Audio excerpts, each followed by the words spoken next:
Bom dia, pessoal, para mais uma aula de revisão, né? Nossa revisão número 3, né? A gente vai falar aqui sobre a conservação de alimentos, né? Que a gente já falou na aula um pouco na outra revisão sobre tipos de conservação de alimentos. Aí a gente vai falar sobre tipos de métodos de conservação de alimentos também, tá? Então, qual que é o objetivo, né, da industrialização, da agroindústria? Ela conservar o alimento, né? Então, qual que é o objetivo? É inibir ou retardar o desenvolvimento microbiano ou enzimático, né?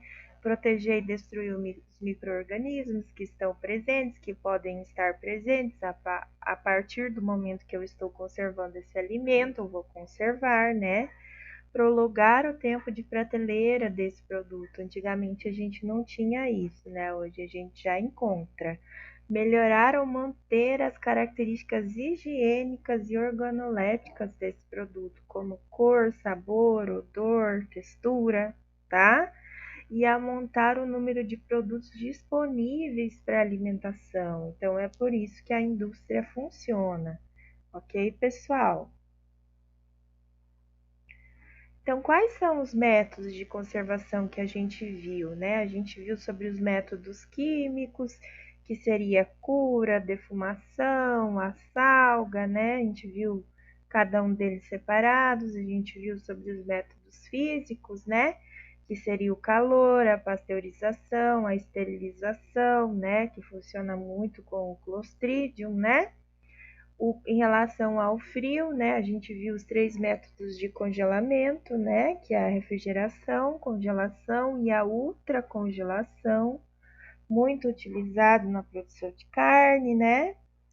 Em relação ao método químico, então a gente viu a cura, né, da carne, a gente viu a conservação de método químico utilizado por produtos químicos, a gente viu a defumação, né, aqui na região que é muito conhecido com a industrialização da carne seca e charque, ok? Em relação aos métodos físicos, nós vimos em relação ao frio, né? Lembrar sempre, pessoal, que ele vai inibir o desenvolvimento microbiano de micro-organismos, de patógenos, de fungo, de bactéria, né? De vírus e a sua ação enzimática, porém ele não elimina isso do produto, tá? Ele só vai conter o crescimento. Lembra lá da nossa curva de desenvolvimento, fase lag, fase log do microorganismo? Então, o método ele vai barrar esse crescimento, ok? Os principais métodos utilizados, como nós vimos, então o método usual de 0 a 4 graus Celsius, né? Em bovinos, em suínos. Aí nós temos a perda do peso, desse encurtamento, desse músculo, ok? O método rápido, que é de -1 a 2 graus Celsius, com uma umidade relativa de 85 a 90, né? A velocidade do ar de 2 a 4 metros por segundo, né? Em bovinos, em suínos, então a perda de peso, o encurtamento dessa carcaça vai ser menor, né?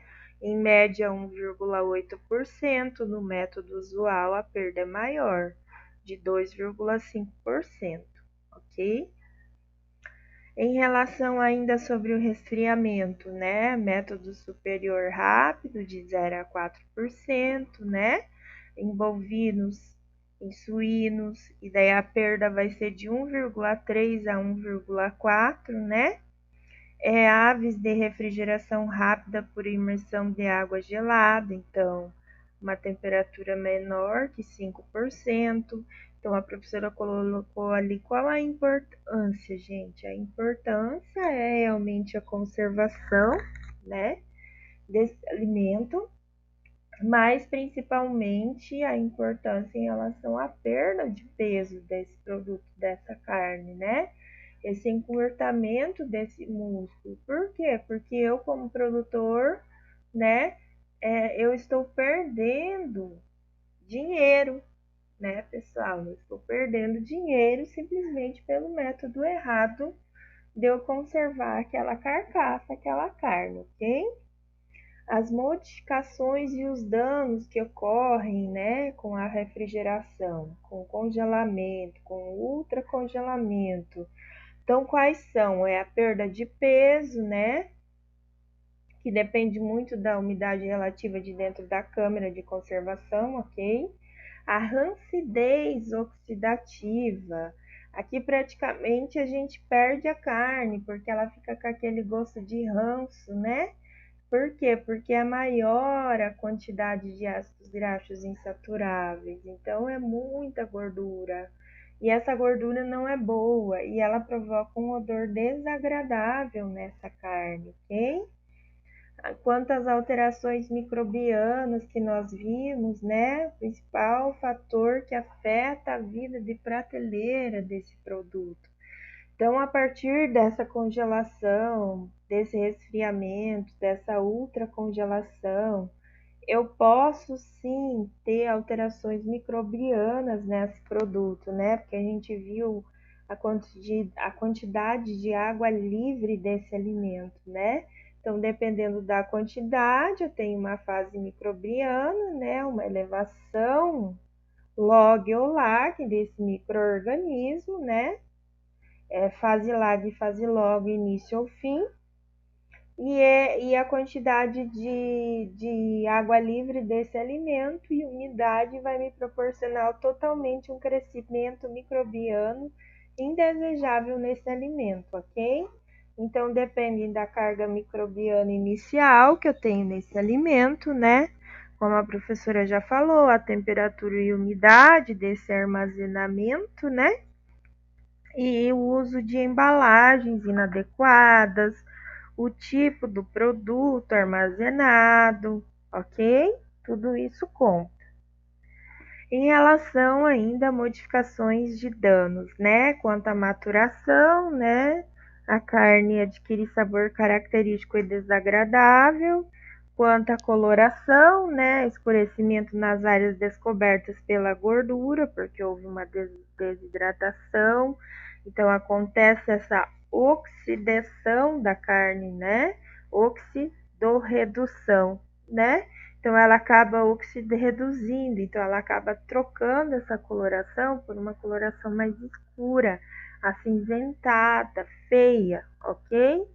A absorção de odores estranhos, então, através do ácido sulfídrico, né, que a professora comentou, a quebra do peso, né, aumento com a circulação do ar na câmara fria. Então, eu perco peso nessa carcaça, eu tenho um encurtamento do meu sarcômetro do meu músculo.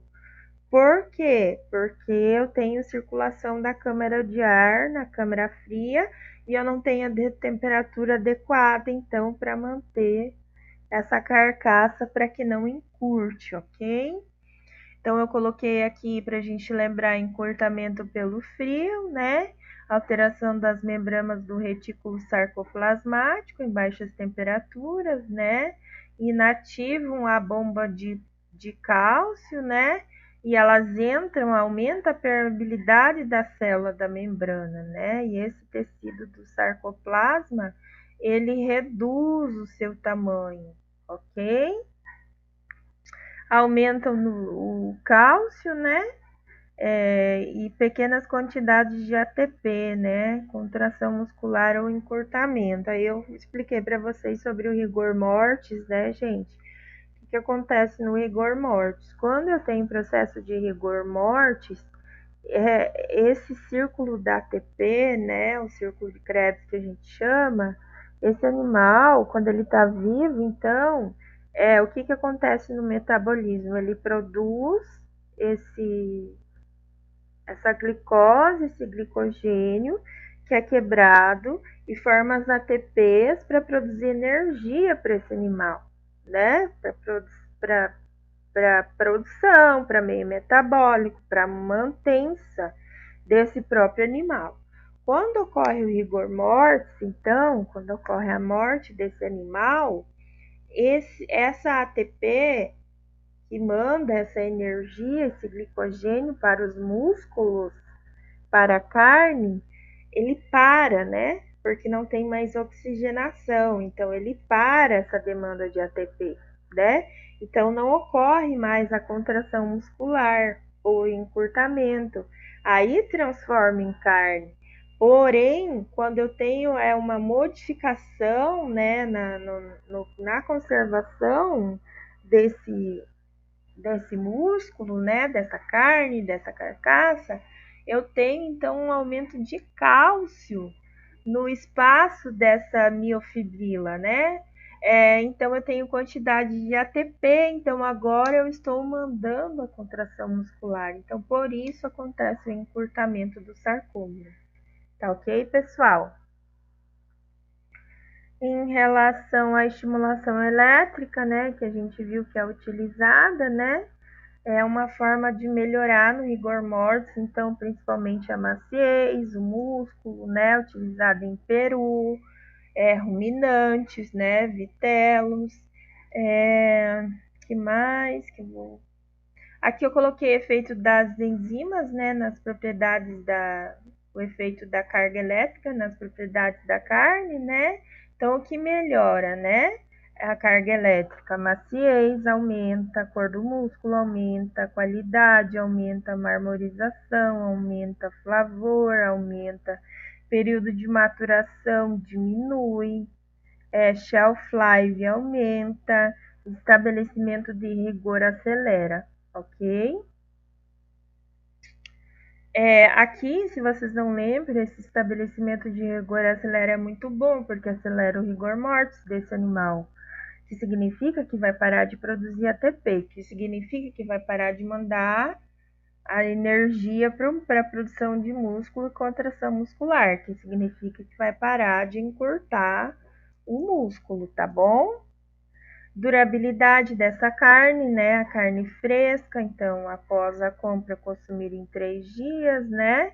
Carne moída, produtos curados, ok?